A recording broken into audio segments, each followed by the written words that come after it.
Bonsoir à toutes et à tous et merci d'être au rendez-vous de ce 20h. Voici les titres. Hier, dans la soirée, le chef de l'État a accueilli son homologue namibien à l'aéroport Léopold Sédar Senghor. Il était en escale technique de quelques heures à Dakar. Autre activité du chef de l'État ce week-end, une visite pour des condoléances au vice-président du Conseil constitutionnel, Malick Diop, qui a perdu sa mère. Le président de la République a loué les qualités de ce haut magistrat. Au chapitre des préparatifs de la rentrée des classes, les autorités académiques mettent les bouchées doubles pour entamer et passer l'année sans problème. Elles ont mené une réflexion autour de la qualité de l'éducation. Pendant ce temps, les élèves pensent à leurs accessoires comme les sacs, indispensables pour bien aborder l'année scolaire. La rubrique découverte s'arrête ce soir sur l'infrastructure qui a servi de tête de pont à l'expansion française en Casamance. Il s'agit du fort Pinet-Laprade, un ouvrage fortement lié à l'histoire de cette ville qui fut la capitale de la région naturelle de la Casamance. Toute l'histoire de la capitale du Pakao et son fort dans cette édition. Mesdames, Messieurs, bienvenue dans ce journal. Je le disais en titre, le président de la République s'est rendu hier dans la soirée à l'aéroport Léopold Sédar Senghor à l'accueil du président namibien. Il était en escale technique de quelques heures à Dakar. Le chef de l'État a eu un tête-à-tête avec son homologue au salon d'honneur avant de l'accompagner à son hôtel. Le président Macky Sall s'est aussi rendu au domicile du vice-président du Conseil constitutionnel, Malick Diop, qui a perdu sa mère. Le chef de l'État a loué les qualités de ce fonctionnaire émérite, donc avec qui il a cheminé pendant longtemps. En retour, son ancien collaborateur lui a exprimé toute sa gratitude et sa reconnaissance. Omar Nying pour plus de détails. La cité Faïsal, lieu de résidence du vice-président du Conseil constitutionnel. Malick Diop a perdu sa mère, une circonstance douloureuse qui explique le déplacement du chef de l'État qui vient présenter ses condoléances au nom de la nation et en son nom propre. C'est que les relations entre les deux hommes datent de longtemps. En 2003, Macky Sall, ministre de l'Intérieur, fait appel aux magistrats de haut rang pour diriger son cabinet. La collaboration se poursuit jusqu'à la primature. Malick Diop devient plus tard ministre conseiller sous l'Ancien Régime. N'empêche, les relations restent intactes. Le président Macky Sall a loué les qualités humaines d'un fonctionnaire au service de son peuple.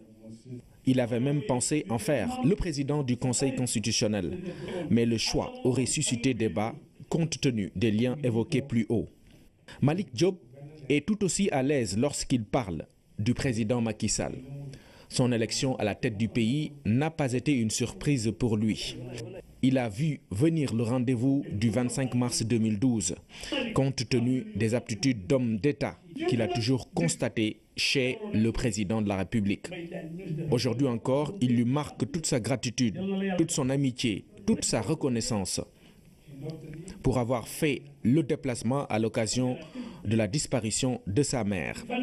Après les condoléances et témoignages, la cérémonie prend fin avec les prières de Serigne Abdourahmane Mbacké Gaïndé Fatma pour qu'Allah accueille Fat Fall Mbagnick au paradis. Au chapitre des préparatifs de la rentrée des classes, les conditions sont réunies pour une année scolaire apaisée. Cette année, le gouvernement et les acteurs ont signé une déclaration d'engagement dans ce sens. Invité de l'émission Point de vue cet après-midi, le ministre de l'Éducation nationale, Serigne Mbaye Thiam, explique le sens de la démarche. La grève, c'est quelque chose qui est constitutionnellement reconnu par les lois, mais il faut prendre des mécanismes qui permettent de privilégier l'alerte, la prévention à la grève. Je pense que c'est à cela que les acteurs et partenaires se sont engagés. Je cite seulement un exemple. On doit essayer de voir comment épuiser toutes les voies et tous les recours possibles avant d'arriver à la grève. Par exemple, l'année dernière, en fin d'année, pour la fin du mouvement, les syndicats d'enseignants, certains syndicats d'enseignants avaient cru devoir aller voir des chefs religieux pour demander leur intervention dans le dénouement de la crise. Peut-être qu'on peut imaginer que demain, peut-être c'est avant de déclencher la grève qu'il faut utiliser. La grève va être un dernier recours. Voilà, c'est ce qu'on cherche, c'est ça. Et maintenant, dans cela, bien sûr, l'administration et le gouvernement ont une responsabilité. La responsabilité, c'est d'être à l'écoute des préoccupations de l'ensemble des acteurs du système éducatif, des syndicats en premier lieu, des élèves, pour anticiper sur les difficultés, être réceptif au retour d'informations que nous avons à la base et voir comment les prendre en charge. Éducation, toujours en séminaire autour de la qualité du système pour préparer donc la rentrée scolaire. L'initiative est de l'Académie de Dakar qui a convié ses collaborateurs à la réflexion.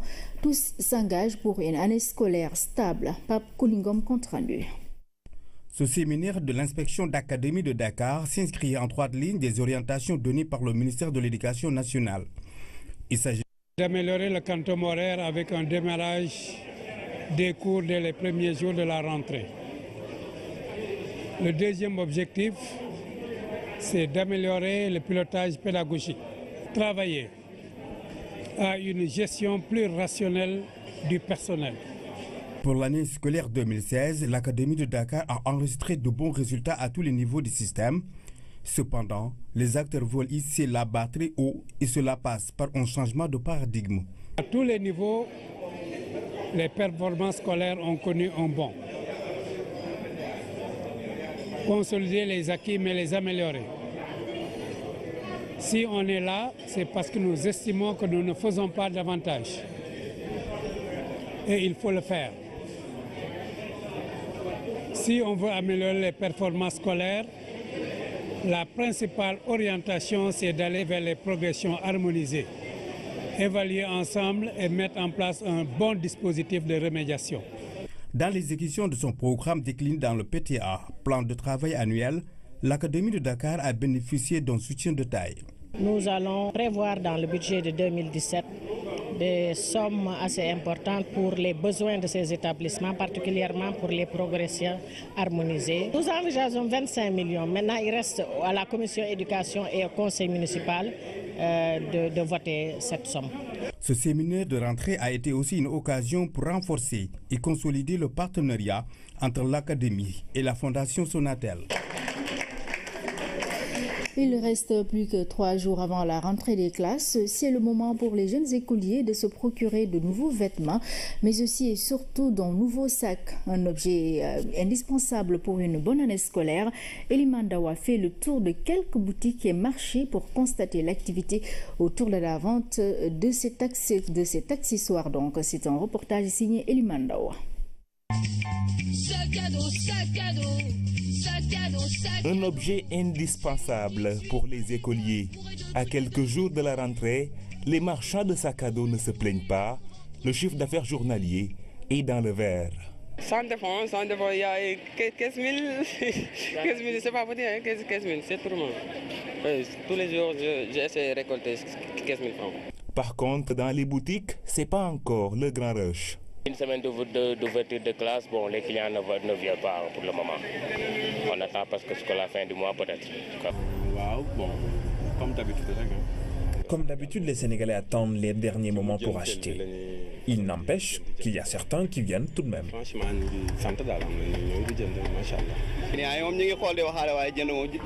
Les clients viennent regarder et marchander, mais ils n'achètent pas pour le moment.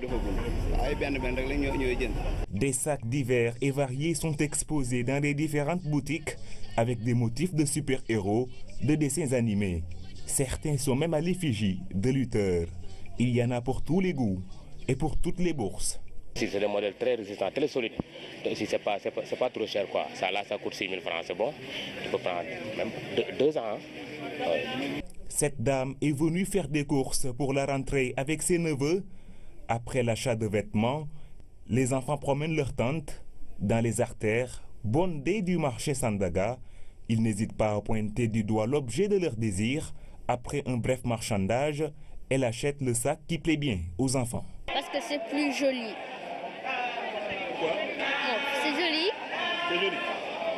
va durer. Et pourtant, ils ont déjà des sacs chez eux. Chaque rentrée, je veux un nouveau sac. Pour avoir 2 sacs, quand l'autre se gâte, je prends celui-là.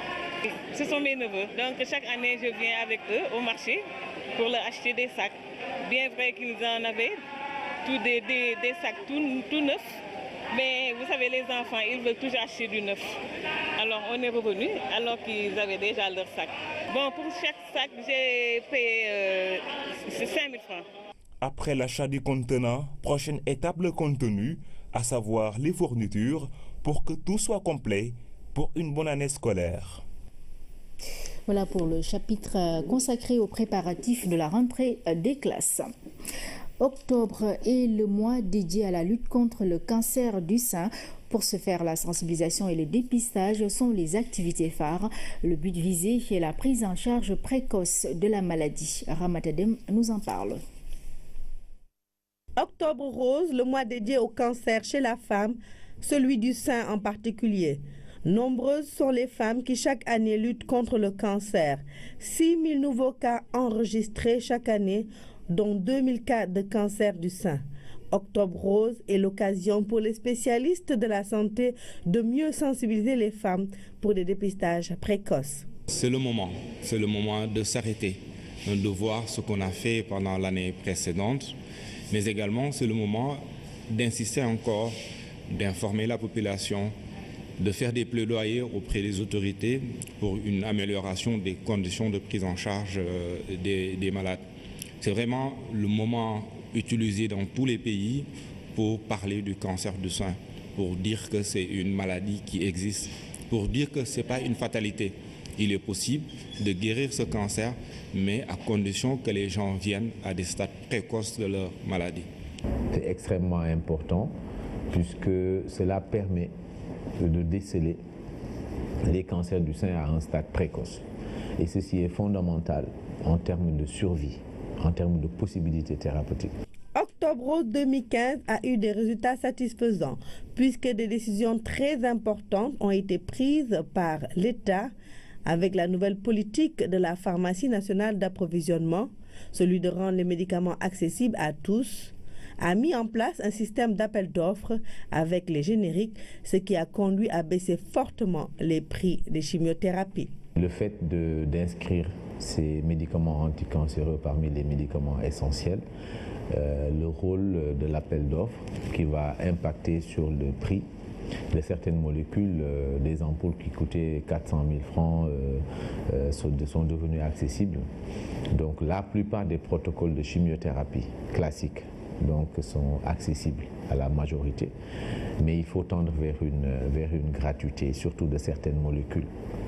Donc des efforts importants ont été faits et ceci se manifeste par moins d'interruptions de traitement, puisque la chimiothérapie c'est en général entre 4 et 6 cures.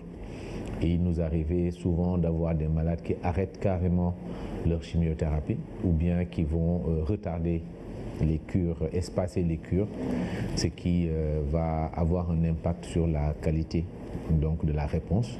La Ligue sénégalaise de lutte contre le cancer participe activement à Octobre Rose avec des consultations gratuites et des mammographies à coût très réduit, parfois même gratuites. Son objectif pour cette année est de pouvoir faire bénéficier 2000 femmes de ces actions. Un dépistage précoce pour un traitement efficace et espérer avoir le dessus sur la maladie, mais surtout pouvoir se soigner à moindre coût.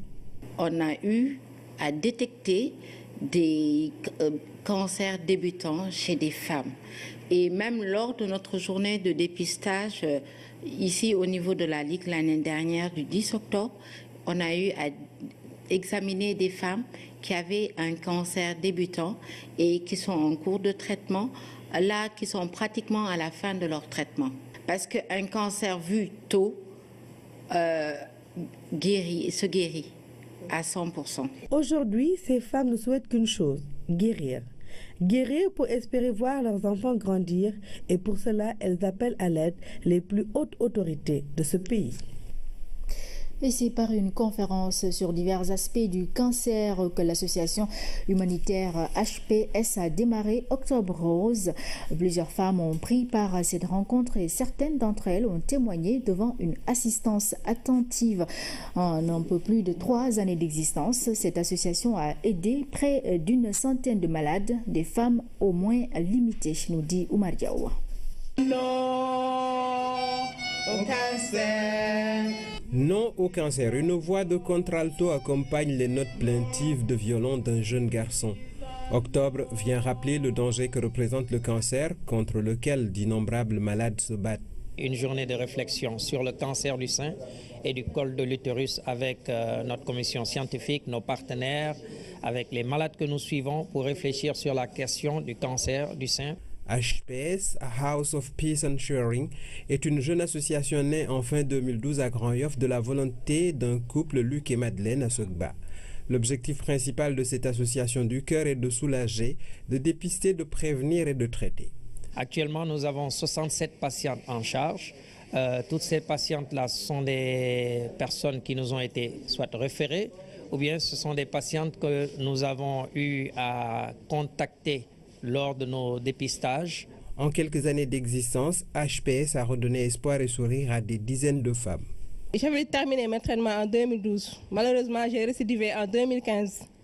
Et puis c'est en ce moment que j'ai connu l'HPS. Il m'a tellement accueilli. En plus d'être à soins coûteux, le cancer est à l'origine d'un rejet de nombreuses femmes.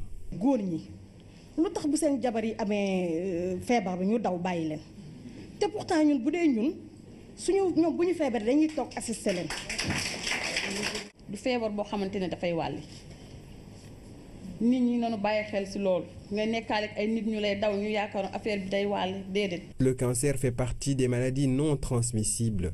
Face au désarroi et au manque de ressources de certains malades, HPS apporte sa contribution. La malade, elle amène par exemple une ordonnance ou bien elle veut faire un examen qui coûte tant. Nous, on lui demande ce qu'elle peut amener et nous, on amène quelque chose pour contribuer. Beaucoup d'acteurs engagés dans la lutte ont participé à cette journée de réflexion.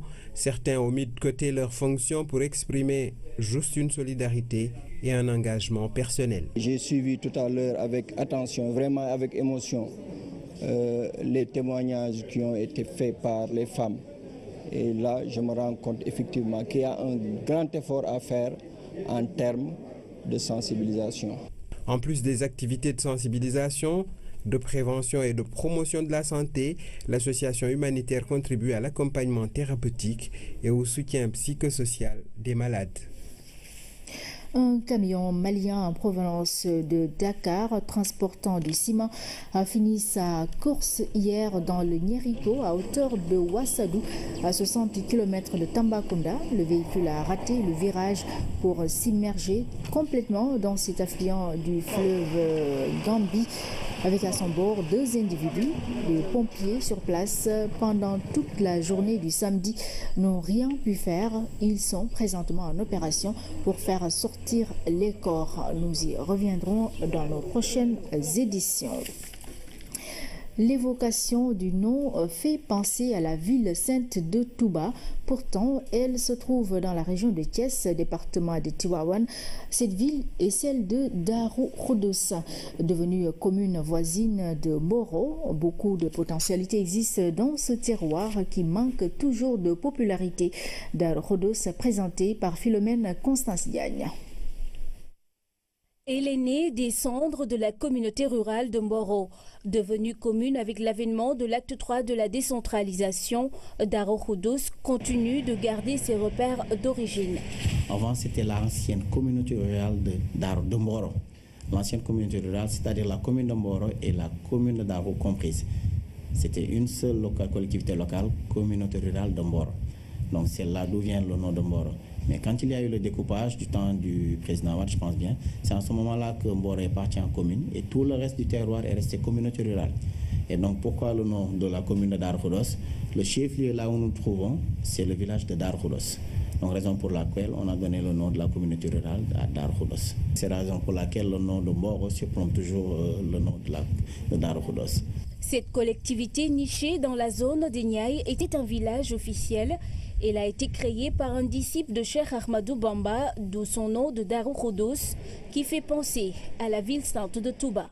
dëkk bi ci boppam suñu maam moo ko sanc Serigne Mor Diouf Diatty mu toppi woon Serigne Touba jox ko ndigal Serigne Touba moo bind ci loxoom bu tedd ba turu Darou Khoudoss ni ko soo demee ni nga ko tudde Darou Khoudoss boobu Darou Khoudoss mu nga ci usine ba mu dellu bindaat ci loxoom bu tedd ba kii ni ko soñ demee nga fii fa nga bëgg a def dëkk ba na nga ko fa suul suñ demee ba jëmi jamono lépp li teraanga àddina ci askan wi seen teraanga dina ñëw dina fa am incha allah loolooy mooy sababu usine yi nii tey.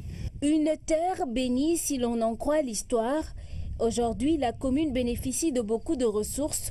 Le maraîchage et la pêche y sont très pratiqués. Et on peut même dire que 80% des légumes consommés dans ce pays présent proviennent de la zone.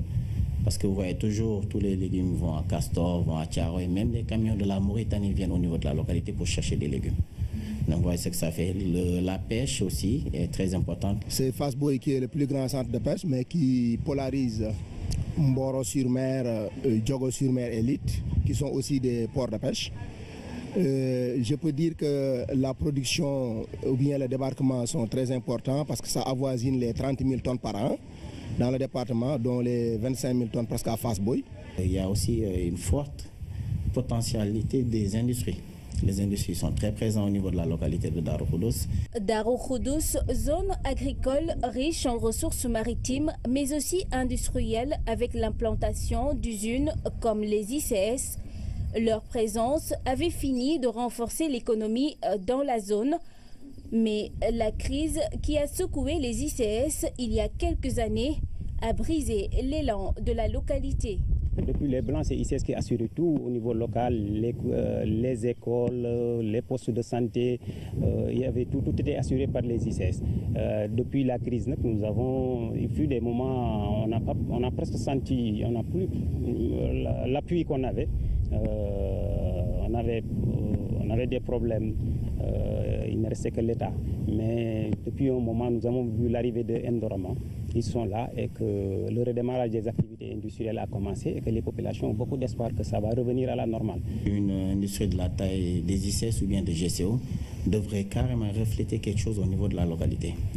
Donc malheureusement, comme vous le savez, au niveau de ces industries-là, quand une industrie vient s'implanter dans ce pays, l'État central facilite carrément les choses, c'est pour pouvoir attirer les partenaires. On est bien d'accord sur cela. Mais là, au moment où je vous parle, on ne récolte pratiquement rien du tout comme taxe au niveau de ces industries-là parce qu'ils sont exonérés de taxes. On a coutume de dire que quand les ICS éternuent, Darou Khoudoss s'enrhume. La commune demande plus de coopération des industries pour élargir son plateau médical. La plupart des maladies dans cette localité, c'est des problèmes pulmonaires. Vous voyez, c'est dû aux effets que vous voyez néfastes avec ces industries-là.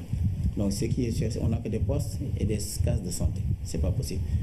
Même quand ils ont souvent des malades ou bien des cas graves, ils sont obligés de les évacuer vers Tivaouane. Et vous voyez, c'est énormément, c'est loin, c'est à 20 km, c'est des dodanes. Mais là, au niveau du chef-lieu, on pourrait avoir un centre spécialisé qui pourrait peut-être les aider et même aider la population. Ouais. Mais depuis lors, à chaque fois, c'est un peu compliqué. À Darou Khoudoss, même si les conditions d'une émergence sont réunies, la cohabitation agro-industrielle devient plus difficile. Une meilleure collaboration entre acteurs permettrait de mieux profiter des richesses du terroir. Aujourd'hui, la rubrique Découverte s'arrête à Sédhiou pour nous conter l'histoire de cette ville. Sédhiou est l'une des premières villes du Sénégal et fut la capitale de la région naturelle de la Casamance. Son passé est aussi marqué par la présence des colons français qui y avaient construit de nombreuses infrastructures, dont le fort Pinet-Laprade. À la découverte de Sédhiou avec Salou Sek. Située sur la rive droite du fleuve Casamance, Sédhiou est l'une des premières villes du Sénégal. La localité était la capitale de la région naturelle de la Casamance. Elle était le premier chef-lieu de département de la région. Une ville qui a toute une histoire. Du temps colonial, on peut retenir de Sédhiou que Sédhiou était la deuxième ville du Sénégal, je dis bien. Après Saint-Louis, on ne parlait que de Sédhiou. Sédhiou donc est une des premières villes du Sénégal et fut capitale de la région de Casamance, la région du Sud, disons. Quand on dit capitale, tout se résumait à ce lieu même. De ce temps, le colon a préféré en tout cas s'installer à Sédhiou. Le choix des colons de s'installer dans cette localité n'était pas fortuit. Sédhiou est situé à une place stratégique favorable aux activités commerciales. En décembre 1935, après l'abandon par la France de Carabane, premier établissement français de Casamance, le colonisateur a fixé son choix sur Sédhiou. Alors, le 12 février donc 1836, la compagnie de Galam et de Casamance a été donc portée sur les fonds baptismaux. Donc pour Sédhiou, tout commença à cette date-là, le 12 février 1836, parce que c'est à partir de cette date qu'on a assisté à une ruée des commerçants, donc les 1600 Goréens souscripteurs, les 1600 souscripteurs et les 400 Goréens vers Saint-Louis. Donc ce fut la ruée vers Sédhiou. Sédhiou représentait donc comme un lieu qui servait de compensation aux commerçants dans le cadre de la compagnie du Galam et de la Casamance. Ces hommes d'affaires qui s'activaient tout au long du fleuve Sénégal étaient confrontés à un déficit chronique. Sur instruction des hautes autorités françaises, il a été confié au commandant Malavoie, qui était le commandant supérieur de Gorée. Pourquoi Gorée? Parce que Sédhiou dépendait de Gorée à cette époque-là. Donc Sédhiou était une dépendance de Gorée.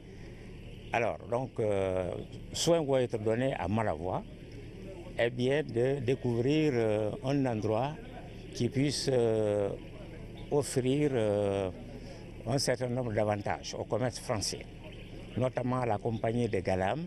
À l'époque, un certain nombre d'infrastructures étaient construites par les colons. Parmi ces édifices, le fort Pinet-Laprade en 1838, un lieu de refuge et de protection pour les Français. Ce fort sert de protège ou de refuge, je peux le dire, quand il y a choc entre les indigènes et le colon est obligé d'aller se réfugier dans le fort. Le mouvement colonial reposait tout entier sur trois piliers. Il y a l'administration, il y a le commerce et l'église. Il fallait donc défendre, surtout sauvegarder les intérêts de la France. Et ceci ne pouvait se faire que par, qu'au moyen de la force. Et donc, le fort devrait maintenant servir, si vous voulez, d'instrument de dissuasion. Parce que n'oubliez pas qu'à cette époque-là, ce n'est pas toutes les populations autochtones qui étaient favorables à la présence française. Alors c'est pour un peu préserver les intérêts de la France que le fort Pinet-Laprade a été créé le 4 avril 1838. Le fort Pinet-Laprade est un patrimoine colonial. L'endroit a servi de tête de pont à l'expansion française en Haute-Casamance. Aujourd'hui, il est devenu une bâtisse qui contribue à la promotion culturelle et touristique de la localité. Aujourd'hui, le fort est devenu un centre culturel où on a la chance d'apprendre avec créer. Depuis 2011, le fort Pinet-Laprade abrite le centre de recherche et d'essai de Sédhiou. Outre cet aspect lié à la formation et à la recherche, la plupart des manifestations culturelles à Sédhiou sont organisées dans cet endroit, témoin d'une part importante de l'histoire de la région. Voilà pour la rubrique découverte qui revient à dimanche prochain. Retour sur la célébration de la Journée internationale des personnes âgées hier. Parmi les activités, une randonnée pédestre autour du thème « Les personnes âgées, une force pour le développement ». L'initiative est du ministère des Sports et de l'association de l'Université du 3e âge. Sedina Alindigo nous en dit plus. Enthousiasme débordant chez les participants. Ce sont les plus âgés qui montrent l'exemple. Quoi de plus normal pour une randonnée pédestre célébrant la journée internationale qui leur est dédiée. Et quand certains se font devancer par le peloton 30 minutes après le départ, n'y voyez surtout pas le début d'un abandon, mais plutôt une technique qui privilégie la sagesse, et ce n'est pas plus mal. Qui veut aller loin, ménage sa monture. Ça ne sert à rien de se presser. Il faut y aller à son rythme. Et on arrive à son rythme. Ça ne sert à rien, nous ne sommes pas en compétition. Il ne faut pas se faire de complexe. Pas de complexe à se faire, l'essentiel étant de participer. Mieux, en tête de peloton, le 3e âge est représenté. Et après plus de 2 heures de marche sur 8,1 km, on ne manque pas d'énergie pour procéder à l'étirement. Au nom des 43 États et gouvernements membres de la Confédération, nous n'avons pas hésité à accompagner et à surtout montrer au ministère du Sport du Sénégal que nous soutenons cette initiative, nous le saluons et peut-être que c'est une initiative que nous allons partager pour les prochaines années avec les autres pays. C'est encore le sport qui est en train de s'illustrer. Parce que le sport doit booster l'ensemble des secteurs. Parce que quand on parle de personnes âgées avec une randonnée, tout le monde sait qu'on veut que ces personnes âgées puissent vivre longtemps en ayant une santé de fer. C'était l'effort avant le repos dominical pour des participants ayant blanchi sur le harnais, gagner en expérience et prendre de l'âge, sans doute leur souhait aux plus petits. L'actualité internationale sous forme de brèves illustrées nous mène en Turquie, en Colombie, mais d'abord en Éthiopie où une dizaine de morts sont à déplorer suite à des affrontements lors d'un festival. Le récit de Philomène Constance Diagne. Le traditionnel festival Oromo Erisha endeuillé, c'est suite à des affrontements entre policiers et manifestants ce matin dans la ville de Bishoftu, au sud d'Addis Abeba. Le bilan est encore incertain. Les heurts ont éclaté pendant la cérémonie religieuse qui marque la fin de la saison des pluies. Le festival a été annulé à la suite de ce drame meurtrier. Les Colombiens appelés à approuver ou non l'accord de paix conclu entre le gouvernement colombien et le FARC. Après 4 ans de négociations, un vote va se tenir dimanche prochain. Le texte soumis à un référendum est la dernière étape de l'accord de paix entre la Colombie et les rebelles marxistes des forces armées révolutionnaires. L'approbation du texte devrait mettre fin à un demi-siècle de conflit armé. En Turquie, Kutbetin Gülen a été arrêté à İzmir, c'est dans l'ouest du pays. Il est accusé d'être membre d'une organisation armée terroriste. Kutbetin est le frère de Fethullah Gülen, accusé par Erdogan d'avoir fomenté la tentative de coup d'État de juillet dernier. Au total, 32 000 personnes ont été arrêtées en Turquie dans le cadre de vastes purges. Des partisans présumés de l'ex-prédicateur Fethullah Gülen ont été visés au lendemain du putsch avorté. Voilà, ainsi se referme cette édition. Mesdames, Messieurs, merci à vous d'avoir été au rendez-vous et très bonne soirée sur la RTS1.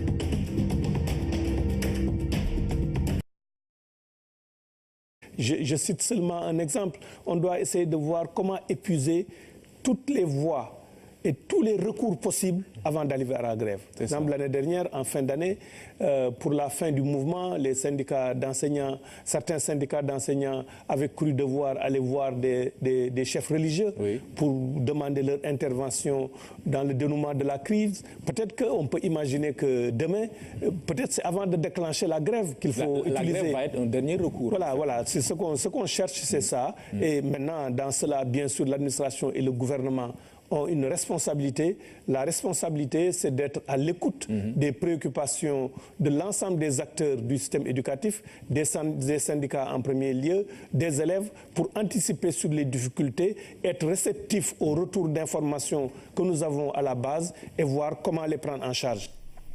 Éducation, toujours en séminaire autour de la qualité du système pour préparer donc la rentrée scolaire. L'initiative est de l'Académie de Dakar qui a convié ses collaborateurs à la réflexion. Tous s'engagent pour une année scolaire stable. Pape Koulingom compte rendu. Ce séminaire de l'inspection d'Académie de Dakar s'inscrit en droite ligne des orientations données par le ministère de l'Éducation nationale. Il s'agit d'améliorer le quantum horaire avec un démarrage des cours dès les premiers jours de la rentrée. Le deuxième objectif, c'est d'améliorer le pilotage pédagogique. Pensé en faire le président du Conseil constitutionnel. Mais le choix aurait suscité débat compte tenu des liens évoqués plus haut. Malik Diop est tout aussi à l'aise lorsqu'il parle du président Macky Sall. Son élection à la tête du pays n'a pas été une surprise pour lui. Il a vu venir le rendez-vous du 25 mars 2012, compte tenu des aptitudes d'homme d'État qu'il a toujours constatées chez le président de la République. Aujourd'hui encore, il lui marque toute sa gratitude, toute son amitié, toute sa reconnaissance. pour avoir fait le déplacement à l'occasion de la disparition de sa mère. Après les condoléances et témoignages, la cérémonie prend fin avec les prières de Serigne Abdourahmane Mbacké Gaïndé Fatma pour qu'Allah accueille Fatfal Mbagnick au paradis. Au chapitre des préparatifs de la rentrée des classes, les conditions sont réunies pour une année scolaire apaisée. Cette année, le gouvernement et les acteurs ont signé une déclaration d'engagement dans ce sens. Invité de l'émission Point de vue cet après-midi, le ministre de l'Éducation nationale, Serigne Mbaye Thiam, explique le sens de la démarche. La grève, c'est quelque chose qui est constitutionnellement reconnu par les lois, mais il faut prendre des mécanismes qui permettent de privilégier l'alerte, la prévention à la grève. Je pense que c'est à cela que les acteurs et partenaires se sont engagés. Travailler à une gestion plus rationnelle du personnel. Pour l'année scolaire 2016, l'Académie de Dakar a enregistré de bons résultats à tous les niveaux du système. Cependant, les acteurs veulent hisser la barre très haut et cela passe par un changement de paradigme. À tous les niveaux, les performances scolaires ont connu un bond. Consolider les acquis, mais les améliorer. Si on est là, c'est parce que nous estimons que nous ne faisons pas davantage. Et il faut le faire. Si on veut améliorer les performances scolaires, la principale orientation, c'est d'aller vers les progressions harmonisées, évaluer ensemble et mettre en place un bon dispositif de remédiation. Dans l'exécution de son programme décliné dans le PTA, plan de travail annuel, l'Académie de Dakar a bénéficié d'un soutien de taille. Nous allons prévoir dans le budget de 2017 des sommes assez importantes pour les besoins de ces établissements, particulièrement pour les progressions harmonisées. Nous envisageons 25 millions. Maintenant, il reste à la commission éducation et au conseil municipal de voter cette somme. Ce séminaire de rentrée a été aussi une occasion pour renforcer et consolider le partenariat entre l'Académie et la Fondation Sonatel. Il reste plus que 3 jours avant la rentrée des classes. C'est le moment pour les jeunes écoles.